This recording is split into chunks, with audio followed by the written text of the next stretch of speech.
የአውሮፓ ትልቅ ክለቦችን ወቅታዊና ዕለታዊ የቡድን ዜና የክረምት የተጫዋቾች ዝውውር መስኮትን በተመለከተ ተጨማሪ መረጃዎችን ይዘን ዳግም ተገናኘን። ውድ ቤተሰቦቻችን በዚህኛውም የመረጃ ክፍለ ጊዜያችን በርካታ ስፖርታዊ ጥንቅሮችን አሰናድተን ይዘንላችሁ መጥተናል። ታላላቆቹን ክለቦች እናነሳለን። ታላላቆቹ ክለቦች የፍጻሜ ጨዋታዎች ላይ የሚገኛሉ። በዚህም ሳምንት ትልቅ የፍጻሜ ጨዋታዎችን እየተመለከተን እንገኛለን። አንድ ባንድ እናነሳችኋለን እነኚህን መረጃዎች ውድ ቤተሰቦቻችን። በማንቸስተር ዩናይትድ በኩል የኤሮፕ ሊግ የፍጻሜ ጨዋታ እንደሚያደርጉ ይታወቃል። ሮብ ምሽትና ጨዋታው ሊደረግ ሰዓታት ሲቀሩት ማንቸስተር ዩናይትድ ቤት እጅግ በጣም መልካም የሚባሉ ዜናዎች ተሰምተዋል። በርካታ የቡድኑ ቁልፍ ተጫዋቾች ከጉዳት ተመልሰው ልምምድ አድርገዋል። ይህ ለዩናይትድ እጅግ በጣም አስደሳች የሚባል ዜና ነው። በዩናይትድም በቶትናም በኩል ከጨዋታው ጋር አያይዘን ሰፋ ያለ ተጨማሪ መረጃን በዚህኛው የስፖርት የመረጃ ክፍለ ጊዜ ይዘናል።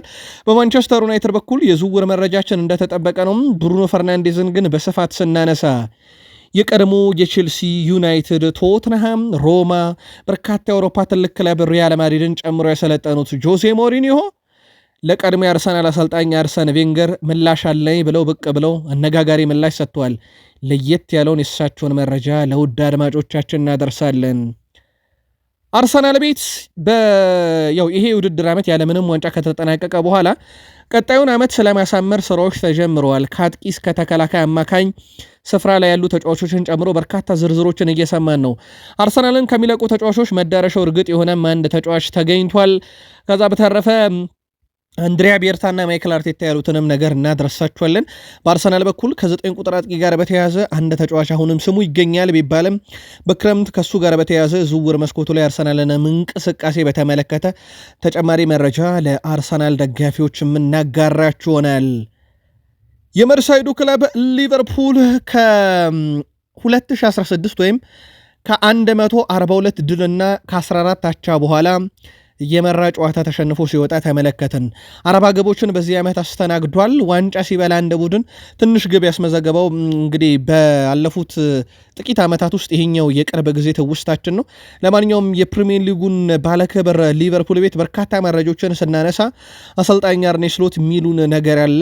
ከዛ በተጨማሪ የቡድኑን ተጫዋቾች በተመለከተ በሊቨርፑል በኩል መረጃ ይዘናል። ከሊቨርፑል ጋር 2 ዝውውሮችን ደግሞ በተጨማሪነት እናነሳለን። አንድ ግብ ጠባቂ፣ አንድ የአጥቂ አማካይ ስፍራን ተጫዋች በተመለከተ ሳንቶስ ወደ ቼልሲ እንደሚመለስ ካረጋገጠ በኋላ መልእክት አስተላልፈዋል። በቼልሲም በኩል ከጉዳት የተመለሰ በጣም ወሳኝ ተጫዋች ያላቸው አሁን ቼልሲ ቤት ሁሉም ነገር የሚወራው ውድ ቤተሰቦቻችን ቼልሲ ከኖቲንግሃም ፎረስት የመጨረሻ የፕሪሚየር ሊግ ጨዋታ ነው። ሌጀንዶች በዚህ ጨዋታ ዙሪያ ያሉት ነገር አለ። ለየት ያለ መረጃ ይዘናል በጉዳዩ ላይ። ማንቸስተር ሲቲን ጨምሮ በፕሪሚየር ሊግ ትልልቅ ክለቦችን ትልልቅ ተጫዋቾችን ስናነሳ በአውሮፓ ትልቅ ክለቦች ትልቅ ተጫዋቾችንም የተመለከተ ወቅታዊ ጥንቅሮቻችን ዛሬ ተይዘዋል። ላይክ አድርጉን፣ አበረታቱን። ለሀሳብ አስተያየታችሁ አስቀድመን አመሰገነን። ውድ ቤተሰቦቻችን መረጃችንን ስንጀምር አሰልጣኝ የርገን ክሎፕን አስቀድመን እንጀምር። በርከት ያሉ የጣሊያን መገናኛ ብዙሃን ክሎፕ ቀጣዩ የሮማ ሰው እያሉ ነበረ። ካስታወሳችሁ የ73 ዓመቱ ክላውዲዮ ራኔሪ የመጨረሻ የሜዳ ጨዋታቸውን እሁድ ዕለት ካደረጉ በኋላ ደማቅ ሽኝት ተደርጎላቸዋል በሮማ ቤት። ከዛ ማን ይረከባል ሮማን በሚል በርካታ ስሞችን ሰማን።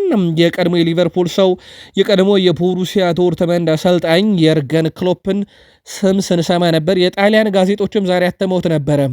ከጥቂት ደቂቃዎች በፊት ውድ ቤተሰቦቻችን የየርገን ክሎፕ ወኪል ማርክ ኮሴኬ ክሎፕ አዲሱ የሮማ አሰልጣኝ አይሆንም ብለው እንቅጩን ተናግረው መረጃውም ሐሰት ነው ብለዋል። ስለዚህ አሰልጣኝ ክሎፕ የሮማ አሰልጣኝ በፍጹም እንደማይሆኑ መረጃው የተረጋገጠ ነው። ስለዚህ የሐሰተኛ መረጃ ነበር የጣሊያን መገናኛ ብዙሃን በጉዳዩ ላይ ሲያሰራጩ የነበሩት። ተሰናባቹ አሰልጣኝ ካርሎ አንቸሎቲ ኬሊያን ምባፔ በዚህ ዓመት ትንሹን ነገር ነው ያሳየን ብለዋል። ኬሊያን ምባፔ ትልቅ አቅም እንዳለው አውቄያለሁኝ። ስለዚህ የኬሊያን ምባፔ አቅም ከዚህ በላይ ነው። በሪያል ማድሪድ በቅርቡም ትልቁን ምባፔ እናየዋለን። ቃሌን ሁላ እንዳትረሱት ነው ያሉት አሰልጣኝ ካርሎ አንቸሎቲ። በእርግጥ ኬሊያን ምባፔ ስለ ምርጥነቱ ሪያል ማድሪድ ቤት ይደግማል አይደግምም፣ ይሻሻላል አይሻሻልም እንጂ የእሱን ምርጥነት በፓሪስ ሰን ዠርሜን በደንብ የተመለከት ነው ይመስለኛል። በግል ችሎታ ጉዳይ እንደዚሁም የፍራንስ የ2018 የዓለም ዋንጫ መገኘት በትልቁ ሊጠቀስ የሚችል ተጫዋች ነው። እሳቸው ግን ገና ከዚህ በላይ ማድረግ የሚችል ትልቅ አቅም ያለው ተጫዋች ሲሉ አወድሰውታል። ሉካ ሞድሪች እና ሪያል ማድሪድ መካከል ድርድሩና ውይይቱ እንደቀጠለ ነው። የዴሮ ስፖርትን ዘገባ ዋቢ ያደረገው ፋብሪዞ ሮማኖ በክለቡ የመቆየት እድሉ አሁን ሰፊ ነው ብሏል። በሉካ ሞድሪች ደስተኛ ናቸው ተጫዋቹ። በቀጣይ እንግዲህ ከሚያደርጋቸው ድርድሮች ውስጥ የደሞዝ ቅነሳ፣ የ1 ዓመት ኮንትራት እንደዚሁም ደግሞ በርካታ ደቂቃዎችን ላያገኝ ይችላል እና በጉዳዮች ላይ አብዛኛውን ሉካ ሞድሪች ይቀበላል ተብሎ ነው የሚታሰበው። በዛው በክለቡ የመቆየት እድሉ ሰፊ ነው ብሏል። ዣቪ አሎንሶ ደግሞ ፍሎሪያን ወርድ ወደ ቡድኑ እንዲመጣ ፍላጎት እንዳለው እንደዚሁ ማርካ አስነብቧል። ይህ ተጫዋች በአውሮፓ ትልቅ ክለቦች እየተፈለገ ነው። ሲቲ ያስቀድሞ ከዝውውር ወጣ። ሊቨርፑል እና ባየርን ሙንችን ነበሩ። አሁን ዣቪ አሎንሶ በራሱ ያው በባየር ሌቨርኩሰን አብረው እንደሰሩ ይታወቃል። ዣቪ አሎንሶ የባየር ሌቨርኩሰን አሰልጣኝ በነበረ ሰዓት እና የቡንደስሊጋ ዋንጫን ያለምንም ሽንፈት ሲያሳኩ የዚህ ተጫዋችን ሚና ያውቃልና አሁን ሪያል ማድሪዶች ይህን ኮከብ እንግዲህ እንዲያመጡለት ፍላጎት አለ ተብሏል። አብረው ወደ ሪያል ማድሪድ ይገባሉ ወይ የሚለው ደግሞ በቀጣይ የሚጠበቅ ነው የሚሆነው። ባርሴሎና በሚቀጥለው የውድድር ዘመን ወደ ስፖቲፋይ ካምፕ ኑ ስቴዲየም እንደሚመለስ የክለቡ ፕሬዚዳንት ሁዋን ላፖርታ አረጋግጠዋል። የባርሳውም ካምፕ ኑ ስቴዲየም ባለፉት ዓመታት በእድሳት ላይ እንደሚገኝ ይታወቃል። በሚቀጥለው የውድድር ዓመት መጀመሪያ ጀምሮ ወደ ካምፕ ኑ እንመለሳለን ሲሉ ፕሬዚዳንት ሁዋን ላፖርታ አረጋግጠዋል። ፕሬዚዳንቱ አክሎም ሁኔታዎች በጥሩ ሁኔታ ከሄዱ ባርሴሎና በየዓመቱ የሚያዘጋጀውን የዋን ጋምፐር ዋንጫ ጨዋታም በካምፕኑ የማድረግ እቅድ አለን ብለዋል። የዘንድሮ የዋን ጋምፐር ዋንጫም ጨዋታ ካምፕኑ ስቴዲየም ነሐሴ ወር መጀመሪያ ላይ ጀምሮ ይደረጋል ተብሎ ይጠበቃል። እድሳቱ የማያልቅ ከሆነ ግን በዚሁ በሊዩስ ካምፓኒያስ ስቴዲየም ላይ ለማድረግ ይገደዳሉ። ከሚቀጥለው የውድድር ዓመት ጀምሮ ግን ሜዳውን ስለመጠቀም እያሰብን ነው። አብዛኛው ስራ በጥሩ ሁኔታ እየተካሄደ ነው ብለዋል። የቅርብ ጊዜ ደግሞ ፋሽኖች ስቴዲየሞችን ማስፋፋትና ማደስ ሆኗል። ምክንያቱም ትልልቅ የገቢ ምንጭ ስለሚገኝባቸውም ጭምር ነው። ላፖርታ ሃላንድን ወደ ባርሴሎና ስለማምጣት ተጠይቀው ነበረ። በርካታ የዜና ምንጮች ይህን ስም ደጋግመው እያነሱት ነው። ሃላንድ ወደ ባርሴሎና በሚል ማለት ነው። ከዚህ ጋር በተያያዘ ታዲያ ውድ ቤተሰቦቻችን የሁዋን ላፖርታ ምላሽ የማይቻል ነገር የለም፣ ነገር ግን አሁን ላይ ስለ እንደዚህ አይነት ዝውውሮች እያሰብን አይደለም፣ ግን እኛ የፈለግነውን ተጫዋች ማምጣት በፈለግን ሰዓት እናደርገዋለን፣ የማይቻል ነገር የለም ሲሉ ምላሽ ሰጥተዋል። ባርሴሎና ባሳለፍነው ሳምንት በጎዳናዎችም ላይ እንደዚሁ ድሉን ካከበረ በኋላ በአደባባይ የተገኘው የህዝብ ቁጥር ብዛት 670 ሺህ እንደሚገመት ነው አትሌቲክ ያረጋገጠው። እንደሚታወቀው ባርሴሎና ድሉን ሐሙስ ዕለት ዋንጫውን ካሳካ በኋላ አርብ ቀን ላይ ወዲያው ነበረ ወደ ማክበር እየተሰማሩት። ሃንስ ፍሊክ ከሰዓታት በኋላ በይፋ በባርሴሎና ቤት የሚያቆያቸውን ተጨማሪ የ2 ዓመት ኮንትራት እንደሚፈራረሙም እንደዚሁ ፋብሪዚዮ ሮማኖ ያረጋግጧል። አስቀድመው በጋል ደረጃ ከስምምነት ደርሰው እንደነበረ የሚዘነጋ አይደለም። የጣሊያን ሴሪኤ በዚህ ዓመት የአውሮፓ ሻምፒዮንስ ሊግ ተሳታፊ ክለቦችን ለመለየት ሳንቲም ሊጠቀም ይችላል መባሉ እጅግ በጣም አነጋጋሪ ሆኗል። በሴሪያው የአውሮፓ ሻምፒዮንስ ሊግ ተሳትፎ ቦታን ይዞ ለማጠናቀቅ ዩቬንቱስ፣ ሮማ እና ላዚዮ ፉክክር ላይ ናቸው። ዩቬንቱስ እና ሮማ ያላቸው የነጥብ ርቀት እንግዲህ ቅርብ መሆኑን ተከትሎ የሻምፒዮንስ ሊግ ተሳታፊውን ክለብ ለመለየት ሳንቲም ጥቅም ላይ ሊውል የሚችልበት እድል እንዳለ ተነግሯል። ክለቦች ሊጉን በኩል ነጥብ ከጨረሱ ደረጃቸውም በምን ይለያል ካለን በእርስ በርስ ግንኙነት የጎል ልዩነት፣ በሊጉ የጎል ልዩነት ብዙ ጎል ባስቆጠረ ሳንቲም በማስፈንጠር የመጨረሻው እድል ነው። ይህ አጋጣሚ እንዴት ሊፈጠር ይችላል የሚለውን ካየን ዩቬንቱስ 3-0 ተሸንፎ ሮማ 1-1 ከተለያየና ላዚዮ ሊቼን ማሸነፍ ከቻለ ሳንቲም ይወረወራል። ዩቬንቱስ 4-1 ተሸንፎ ሮማ 2-2 ከተለያየና ላዚዮ ሊቼን ማሸነፍ ከቻለ ደረጃው በተመሳይ ሳንቲም ተወርውሮ ይለያል። ይህ መስፈርት የሚያገለግለው የክለቦችን የሊግ ደረጃ ለመለየት ሲሆን ሊጉ በኩል ነጥብ የሚያጠናቅቁ ክለቦች የዋንጫ አሸናፊውን ግን ሲሆን ከሳንቲም ይልቅ ክለቦቹን እርስ በርስ ያፋልማል። የጣሊያን ሴሪ እንደዚህ አይነት አስገራሚ ትዕይንት ያለበት ሊግ ነው። ውድ ቤተሰቦቻችን ሁነቱን እንዴት አገኛችሁት? ውድ ቤተሰቦቻችን የጣሊያን ሴሪ በእንደዚህ አይነት መንገድ ሳንቲም ተወርውሮ አንድ ክለብ ዓመቱን ሙሉ የለፋበትን መድረክ ማጣቱ ተገቢ ነው ወይንስ ልክ እንደ ፍጻሜ ጨዋታ አሁን ኢንተርና ናፖሊ ተመሳይ ነጥብ ላይ ቢጨርሱ ያው ያለው ምርጫ በጎል ልዩነት ከፍተኛ የሆነው ባለሜዳ የሆነና ጨዋታ ይደረጋል። በዛ ጨዋታ አሸናፊ ቡድን ዋንጫውን ይወስዳል። ከዚህኛው መንገድ ወይንስ ሳንቲም ከመወርወር? የእናንተን የግል መልካት አጋሩን። እኛ የጣሊያን ሴሪን አነጋጋሪውን ህግ ነገርናችሁ። የ2024/25 የሳውዲ ፕሮ ሊግ የዓመቱ ምርጥ ተጫዋች እጩዎች ይፋ ተደርገዋል።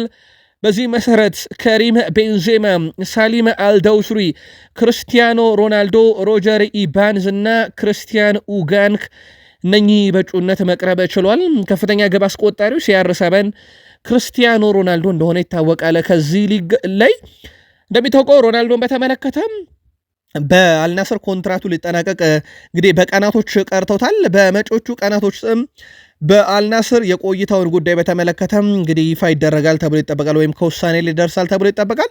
ውድ ቤተሰቦቻችን ከሮናልዶ ጋር በተያያዘም ከጉዳት አገግሞ በቅርቡም ወደ ልምምድ እንደሚመለስ ነው ፋብሪዚዮ ሮማኖ ያስነበበው። ከጉዳት ጋር በተያያዘ ኔይማር ጁኒየርም ወደ ልምምድ ተመልሷል። በካርሎ አንቾሎቲ በሚመራው ሴሌሳኦ ቡድን ዋና ቡድን ስኳድ ካሉ ተጫዋቾች አንዱ እንደሆነ የተረጋገጠው ኔይማር ጁኒየር በእርግጥ እሳቸውም ወደ ብሔራዊ ቡድኑ ለመምጣታቸው ምክንያት የነበረ ሰው ነው። እናም አሁን ከጉዳት አገግሞ ሙሉ ለሙሉ ለጨዋታ ለመድረስ ወደ ልምምድ መመለሱ በዛሬው ዕለት ተመላክቷል። ኦስማን ዴምቤሌ የኔ ትልቁ ግብ ከፓሪስ ሰን ዠርሜን ጋር ትልቁን ዋንጫ ስለማንሳት ነው ብሏል። እንደሚታወቀው ከኢንተር ሚላን ጋር በፈረንጆች አቆጣጠር በዚህ ወር መጨረሻ ከ11 ቀናት በኋላ ማለት ነው ውድ ቤተሰቦቻችን በአሊያንዝ አሬና ሙኒክ ስቴዲየም ላይ ጨዋታቸውን ያደርጋሉ። ያንን ጨዋታ ስለማሸነፍና ዋንጫውን ስለማሳካት እንጂ ስለ ሌሎች ነገሮች ወይም ስለ ግል ክብሮች እያሰብኩኝ አይደለም ብሏል። ኦስማን ዴምቤሌ እንደሚታወቀው የዘንድሮን ባላንዶር ለማሸነፍ እጩ ከሆኑ 5 ተጫዋቾች በዋነኝነት የሚጠቀሰው ተጫዋች እንደሆነ ይታወቃል። በፕሪሚየር ሊጉ ከፍተኛ ጃፓንያን ግብ አስቆጣሪን ካኦሩ ሚቱማ አሁንም በአንደኝነት መምራቱን ቀጥሏል። 20 ፕሪሚየር ሊግ ግቦችን ማስቆጠር ችሏል ጃፓናዊ ተጫዋች። ከዚህ በፊት ሼንጂ ኦካዛኪ ለሌስተር ሲቲ እየተጫወተ 14 ግቦች ነበሩት። ሼዝኒ ካጋዋ ለዩናይትድ 6 ግቦች፣ ታኩሚ ሚናሚኖ ለሊቨርፑል 6 ግቦች፣ ማያ ዮሺዳ እንደዚሁ በተመሳይ 6 ግቦች ነበሩት። አሁን ግን ካኦሩ ሚቱማን የሚስተካከል አንድም ጃፓናዊ ተጫዋች አናገኘም። ብራይተን ቤት ቆይተን በብራይተን የእግር ኳስ ታሪክ በፕሪሚየር ሊጉ በርካታ ግቦችን በማስቆጠር ዳኒ ዌልቤክ 33 አሁንም እየመራ ነው። የፓስካል ግሮዝ ነበር የረጅም ጊዜ ሪከርድ ተይዞ የነበረው 30 ግቦች ላይ ሁለተኛው ሆኗል። ግሌን ሙሪ 26፣ ኒል ሞባይ 26 አለው። ሌሳንድሮ ትሮሳርድ አሁን የአርሰናሉ ተጫዋች 26፣ ካኦሩ ሚቱማ 20፣ ጆዋ ፔድሮ 19 ያላቸው እነኚህ የብራይተን የምንጊዜም የፕሪሚየር ሊጉ ከፍተኛ ግብ አስቆጣሪ ሲሆኑ ዳኒ ዌልቤክ ዘንድሮ 10 የፕሪሚየር ሊግ ግቦችን ለብራይተን አስቆጥሯል። 23 ነበረው ዘንድሮ ብቻ በአንድ ጊዜ ባስቆጠራቸው 10 ግቦች የብራይተን የምንጊዜም ከፍተኛ ግብ አስቆጣሪ ሆነዋል። ትኩረቶች ሙሉ አሁን በፕሪሚየር ሊግ ጨዋታ ቼልሲና የኖቲንግሃም ፎረስትን ጨዋታ እየጠበቁ ነው። ይህ ጨዋታ የሚጠበቅበት ዋነኛ ምክንያት ውድ ቤተሰቦቻችን በእንግሊዝ ፕሪሚየር ሊግ ቀጣይ ዓመት የአውሮፓ ሻምፒዮንስ ሊግ ተሳታፊውን ክለብ ስለሚለይ ነው። ከዚህ ጋር በተያያዘ ሌጀንዶች የግል ምልከታቸውን እያጋሩ ይገኛሉ። ውድ ቤተሰቦቻችን አንደኛው ጋሪ ኔቭል ነው። በዚህ ጉዳይ ላይ ሀሳቡን ሲያጋራ በጨዋታው ላይ ቼልሲ ስለማሸነፉ እርግጠኛ አይደለውም ብሏል። ከዛ ይልቅ ይላል እንግዲህ ጋሪ ኔቭል የቀድሞ የዩናይትድ ተጫዋች እንደሆነ ይታወቃል። ከዛ ይልቅ አስቶን ቪላ በመጨረሻው ጨዋታ ዩናይትድን ያሸንፈዋል ብሏል ጋሪ ኔቭል። ስለዚህ ኖቲንግሃም ፎረስት ደግሞ ቼልሲን ያሸንፋል እና አስቶን ቪላ የአውሮፓ ሻምፒዮንስ ሊግ ዩናይትድን አሸንፎ የሚገባ ይመስለኛል ብሏል። የቀድሞ ክለቡም ላይ ቼልሲም ላይ ፈርዷል ጋሪ ኔቭል። የአውሮፓ ሻምፒዮንስ ሊግ ቦታን ይዞ ለመጨረስ ቼልሲም ኖቲንግሃም ፎረስትም በእጃቸው ነው ያለው። አሸንፎ ማለፍ የሁለቱ ፈንታ ነው የሚሆነው። የፊታችን እሁድ በተመሳሳይ ሰዓት በሚደረግ ጨዋታ በጉጉት ይጠበቃል። ማርክ ጉዌም ከቼልሲ ቡድን ጋር ወደ መደበኛ ልምምድ ተመልሷል። ተጫዋቹ ለእሁዱ የኖቲንግሃም ፎረስት ጨዋታ ለሚደረገውም ጨዋታ በቡድን ውስጥ እንደ ተጨማሪ የአጥቂ አማራጭ ይካተታል ተብሎ ይጠበቃል። ለረጅም ጊዜ ጉዳት ላይ ከነበሩ የቼልሲ ተጫዋቾች አንደኛው ነው።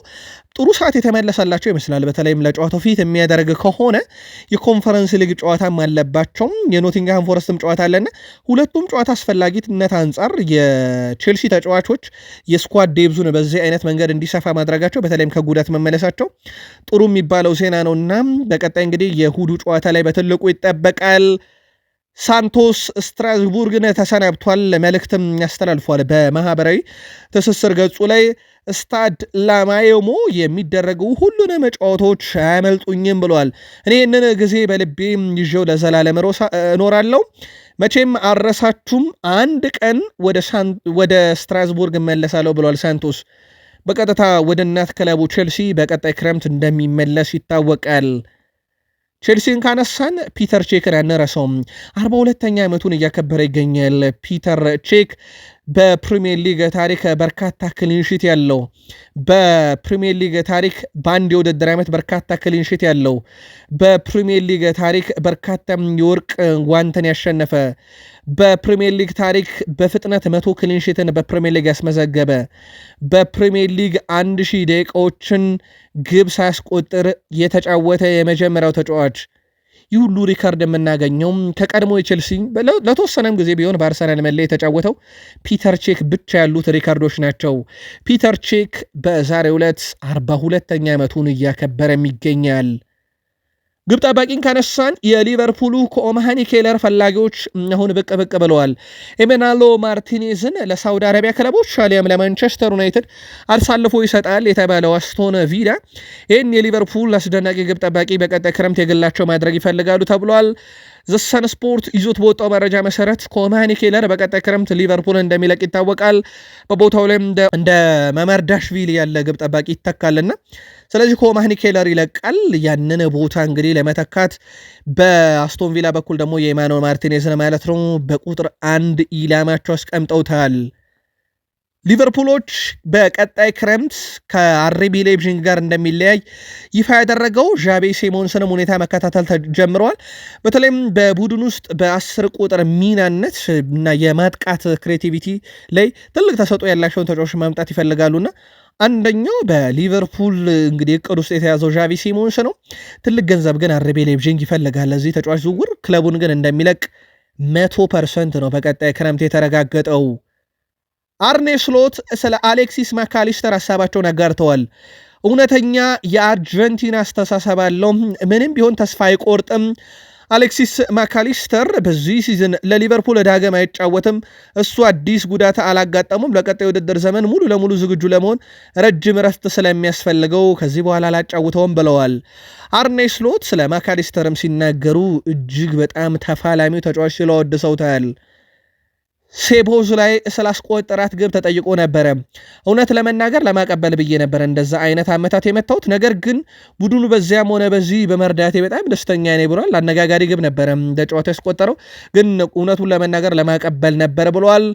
በቅድሚያ ባስተናገድነው ሽንፈት እጅጉን አዝነናል። እንግዲህ ለሊቨርፑል ደጋፊዎች 3 ነጥብ ያስፈልጋቸውም ነበር። ነገር ግን እንግዲህ የገጠምነውን ቡድን ከኛ በጣም በተሻለ ጥሩ ተንቀሳቅሶ ነበረ። ነጥቡ ይገባቸዋል ለብራይተን፣ ግን ማሸነፍ ነበረብን ብሏል። አርኔ ስሎት ከሴቦዝ ላይ ጋር በተያያዘ ሁልጊዜ ሙከሮችን እንዲያደርግ እጠይቀው ነበረ። በልምምር ላይ ስለሚያደርገው ነው ያንን ነገር እንዲያደርግ ደጋግሜ ስጠይቀው የነበረው ብለዋል። በፕሪሚየር ሊግ በአንድ የውድድር ሲዝን ከሜዳ ውጪ በርካታ ግቦችን በማስቆጠር ሴስክ ፋብሬጋስ 11 ግቦችን 2014-15 አስቆጥሮ ነበር። ከዛ በኋላ ከሜዳ ውጪ በነበሩ የፕሪሚየር ሊግ ጨዋታ በርካታ ግብ በማስቆጠር ሳላህ ይህን ሪካርድ ተጋርቶት ዓመቱ ተጠናቋል። ምናልባት በብራይተን ጨዋታ ላይ ግብ አስቆጥሮ ቢሆን ኖሮ ሳላህ ብቸኛው ተጫዋች ይሆን ነበር። ግን ግብ አለማስቆጠሩን ተከትሎ የመጨረሻው ጨዋታ አንፊልድ ሮድ ላይ ስለሚደረግ ሪካርዱን ተጋርቶት ዓመቱ ይጠናቀቃል ማለት ነው። ከ40 በላይ ግቦችን አስተናግደው የፕሪሚየር ሊግ ሻምፒዮን በመሆን ደግሞ ያው ዩናይትድ 1999-2000 ላይ ማለት ነው 45 ግብ አስተናግዶ ሻምፒዮን ሆነ።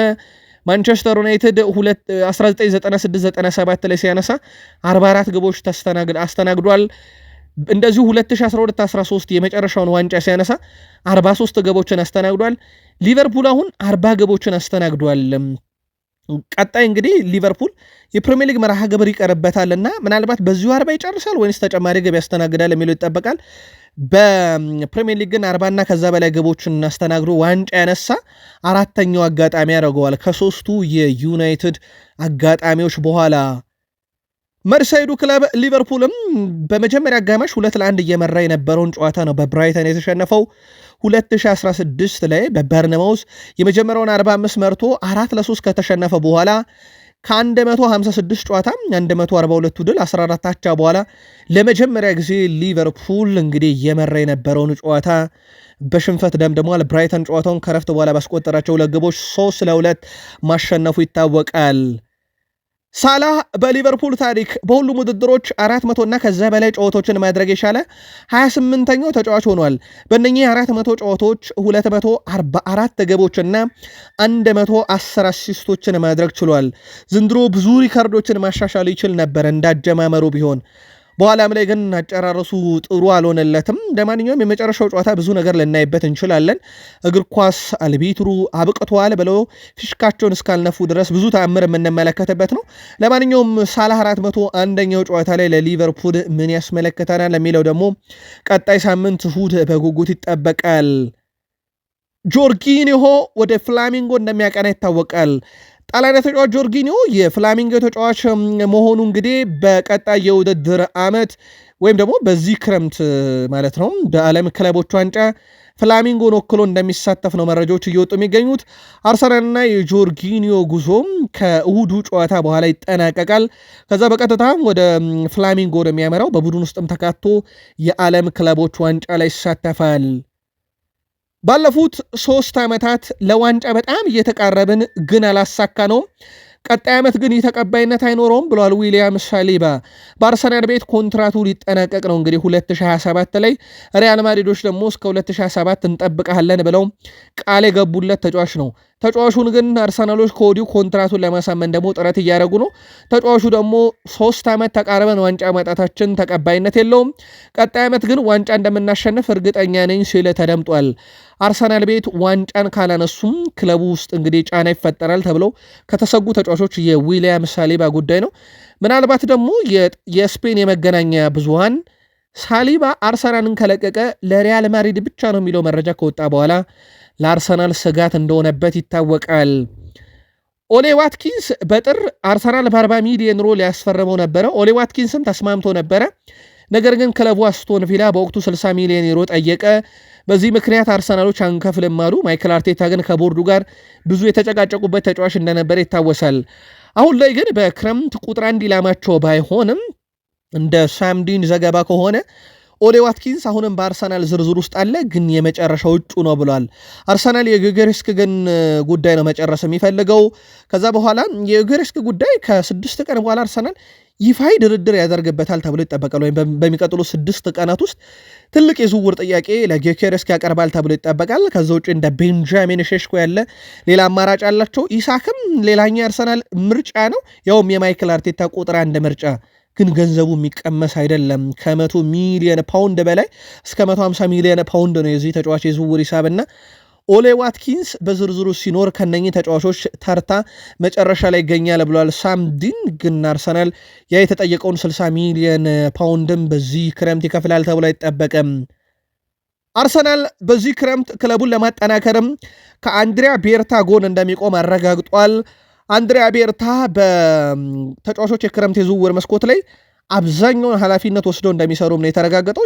የማይክል አርቴታ ፍላጎት ጎን ለጎን እንዳለ ሆኖ ማለት ነው። እንደውም አሰልጣኝ ማይክል አርቴታ ከአንድሪያ ቤርታ ጋር በዝውውር አትስማሙም ተብለው ለተጠየቁ ጥያቄ ይህ የሚዲያ ዘመቻ ነው፣ እኛ አንድ ላይ አርሰናልን ለመለወጥ እየሰራ ነው ማለታቸው ይታወሳል።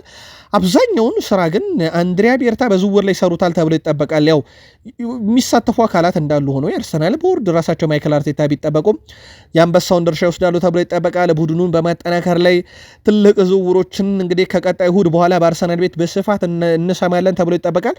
እስካሁን አርሰናል የዙቤሜንዲን ዝውውር ነው በቃል ደረጃ የጨረሰው። ከዛ ውጭ ሌሎች ተጫዋቾች ላይ በፍላጎት ደረጃ አለ። ማይክል አርቴታ ቀጣይ ዓመት ህልማችንን እናሳካለን፣ ግን ውጣ ውረድ ስላለው ታገሱን ብለዋል። ጣሊያን የተከላካይ ስፍራ ተጫዋች ሪካርዶ ካላፊዮሪ ወደ ጣሊያን ሊግ ይመለሳል የሚለው ሐሰት ነው፣ እኔ በፍጹም የአርሰናል ተጫዋች በመሆን ያልተጸጸትኩም ብሏል። በክለቡ ደስተኛ ነኝ። አሁን እያሰብኩ ያለሁት ነገር ክለቡን ማገልገል በረጅም ጊዜ ብቻ ነው። በቀላሉ እየጎለበትኩ እየተሻሻልኩ ነው። በዚህ ደግሞ ደስተኛ ነኝ። በምርጫዬም እርግጠኛ ነበርኩኝ። እናም በአርሰናል ቤት በጣም ደስተኛ ነኝ ብሏል። ይሄ መረጃ የወጣውም ተጫዋቹ በጉዳት ምክንያት በርካታ ጨዋታዎች እያመለጡት ይገኛሉና በዚህ ምክንያት ክለቡን ሊለቅ ይችላል የሚሉ መረጃዎች በስፋት እየወጡ ከነበረ በኋላ ነው ይህንን ምላሽ የሰጠውም። በአርሰናል ቤት በጉዳት ምክንያት በጣም ከተቸገሩና ዓመታቸው ከተበላሸባቸው ተጫዋቾች ሪካርዶ ካላፊዮሪን አንደኛው ተጫዋች እንደሆነ ይታወቃል። ማንቸስተር ዩናይትድ የዩሮፕ ሊግ የፍጻሜ ጨዋታ አለበት። ሮብ ምሽት 4 ሰዓት ይደረጋል። ታዲያ ጨዋታው ሊደረግ ሰዓታቶች ሲቀሩት በማንቸስተር ዩናይትድ ቤት መልካም ዜናዎች መሰማት ጀምረዋል። ጉዳት ላይ የነበሩ በርካታ ያሉ ተጫዋቾች ወደ ልምምድ መመለሳቸው ነው። ኔዘርላንዳዊ የፊት ወሰር ተጫዋች ጆሽኳ ዜርኪዚ በዛሬው ዕለት መደበኛ ልምምድ ላይ ተሳትፏል። ውድ ቤተሰቦቻችን፣ በተጨማሪም የተከላካይ ስፍራው ተጫዋች ሌኒየሮም በዛሬው ዕለት ሙሉ መደበኛ ልምምዱን አከናውኗል። ይህ ለዩናይትድ ያለምንም ጥርጥር አስደሳቹ መረጃ ነው።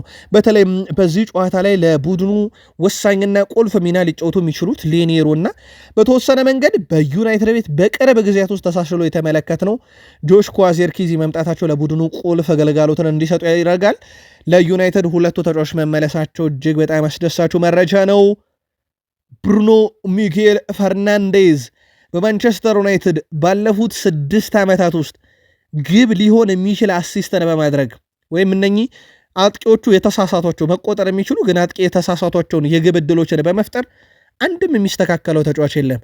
ባለፉት 6 ዓመታት የማንቸስተር ዩናይትድ ቁጥር 1 ነው። በስድስቱም ዓመታት ውስጥ ያውም የ2019-20 ለየት የሚያደርገው በማንቸስተር ዩናይትድ አጋማሽ ላይ ነው የተጫወተው። ከፌብራሪ ጀምሮ ተጫውቶም አንደኛ፣ 2021-22 እስከ 2024-25 አንደኛ ነው።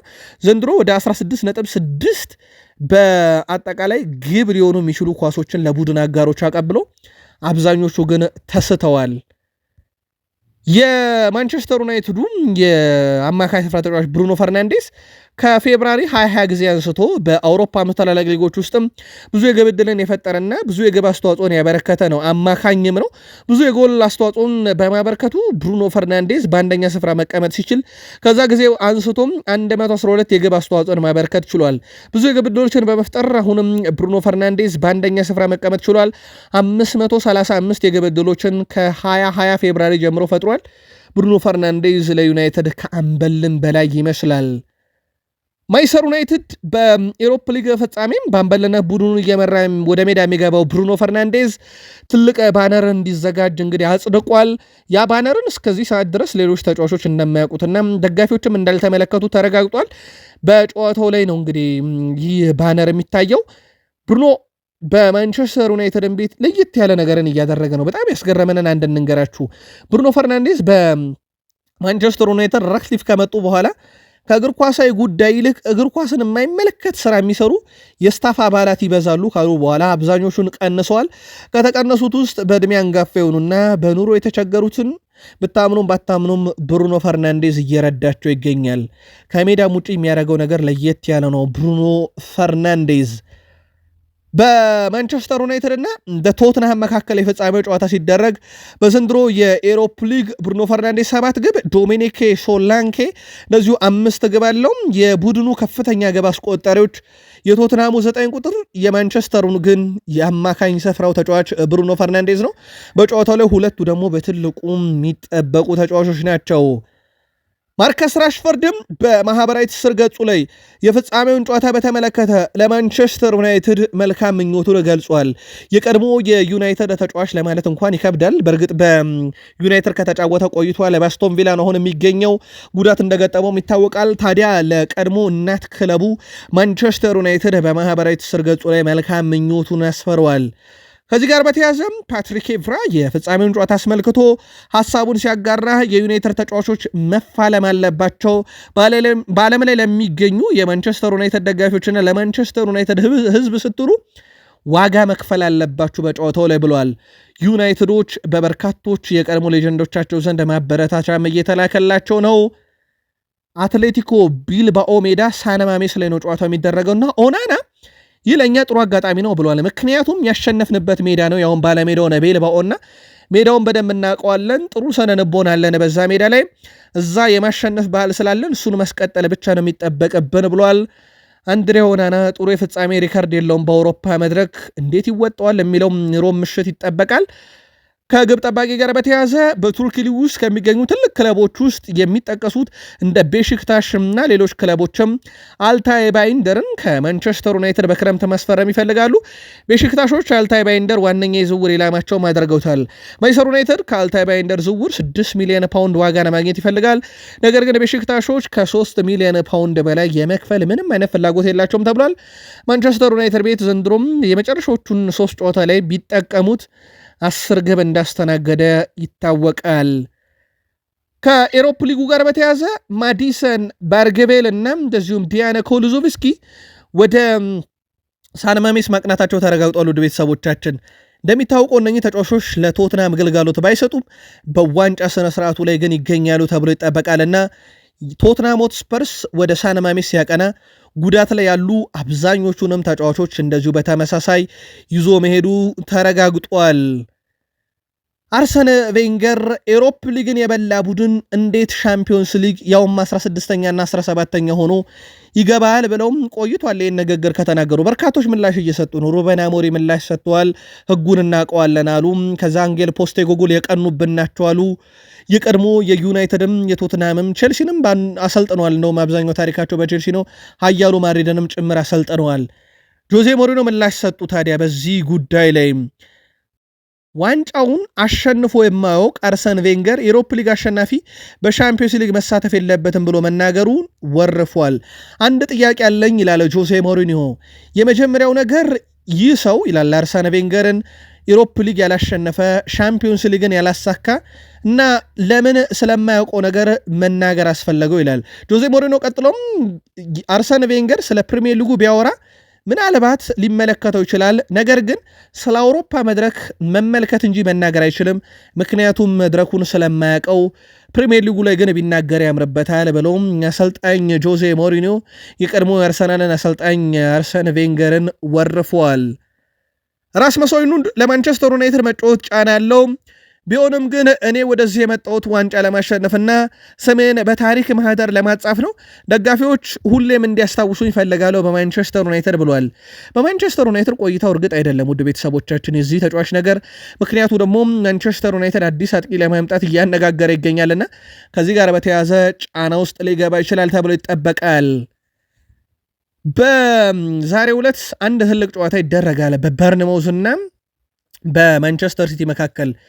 ይህ ጨዋታ ለሁለቱም ክለቦች አንጻር ሚዛን ላይ ካስቀመጥ ነው የሲቲ ሚዛን ይደፋል፣ ጨዋታውን ማሸነፍ ግድ ይለዋል።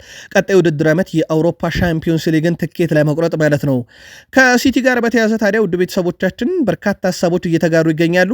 አንደኛው አሰልጣኝ ማይክል አርቴታ ያጋሩት ነው። እሳቸው ጋር እንመለሳለን። 65 ነጥብ ይዞ ስድስተኛ የሚገኘውና ደረጃ ላይ የሚገኘው ማንቸስተር ሲቲ ጨዋታውን በድል ከተወጣ በቀጥታ ወደ 3ኛ መሸጋገሩን ተከትሎ በቀጣይ ውድድር ዓመት ይህን መድረክ ለማሳካት ጨዋታው በጣም አስፈላጊ ነው። ከዚህ ጋር በተያያዘ ግን አሰልጣኝ ጆሴፍ ፔፕ ጋርዲዮላ ምላሽ ሰጥተዋል። የአውሮፓ ሻምፒዮንስ ሊግን የምንሳተፈው ካሸነፍን ነው፣ ካላሸነፍንና ኤሮፕ ሊግ ከገባን ግን የሚገባን ያነበር ማለት ነው። ዓላማችን ቀሪ ጨዋታዎችን ስለማሸነፍ ብቻ ነው ብለዋል። ኒካስል ካራቦ ካፕ፣ ሊቨርፑል ፕሪሚየር ሊግ፣ ክሪስታል ፓላስ ኤፍኤ ካፕ እኛ ኮሚት ሽልድን ያነሳን ጠንካራ ቡድኖች ነን ብለው 4ቱን ክለቦች የእሳቸውን ጨምሮ ጠቅሰዋል። አበቃን።